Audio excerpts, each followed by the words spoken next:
Of course, in my opinion, the European countries that currently receive gas through this corridor are interested in continuing such cooperation. Russian Deputy Prime Minister Alexander Novak, who is in charge of Russia's energy policy, told the reporters, "We are ready to supply gas, but not much depends on us, so probably this should be negotiated directly between the users and the country through which the transit is provided." Last year, Ukraine signaled it has no intention to renew a 5-year pipeline transit agreement to supply natural gas to EU countries when it expires on December 31, 2024. While EU Energy Chief Kadri Simpson indicated that the EU executives has no interest in pushing to revive the agreement, the EU has warned member countries to prepare for a world without Russian gas, with Ukraine gas amounting to 5% of total EU gas imports. Aura Sabados, a senior analyst at the ICIS market intelligence firm, told Politico that Austria, Hungary, and Slovakia are likely to be the hardest hit when the imports are cut. So these three countries are not going to find it funny, because if this agreement is not renewed, it means that the gas they are getting from Russia will be cut, and Ukraine is only providing them 5%, which cannot really do much. And truth be told, this year's winter is already showing some signs that it's not going to be funny.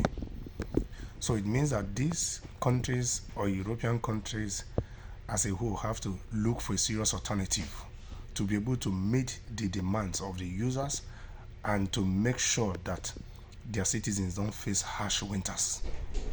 Over the past 2 years, Europe has rapidly distanced itself from Russia's energy commodities in protest to Russia's war in Ukraine. The European Union first placed an embargo on the import of crude oil from Russia in December 2022, followed by an embargo on oil products, including petrol and diesel, in February 2023. Meanwhile, Russian natural gas imports have fallen from about 450 million cubic meters per day at the end of 2021 to about 150 mcm currently. The remaining gas flows are roughly split between LNG pipeline flows through the Ukraine and the pipeline routes to primary flows via Turkey into Bulgaria, as well as small flow via Belarus into Lithuania. Europe has now emerged from 2 winter seasons with plenty of gas, despite dramatically cutting Russian imports. That being said, they have managed to go through 2 winters, but truth be told, they have to find a way of solving this problem for the sake of their citizens. Yes, because like I always say, at the end of the day, the politicians have a way of getting what they need. So it's only the average people that are left on their own to suffer or to look for another means, of which is not going to be funny.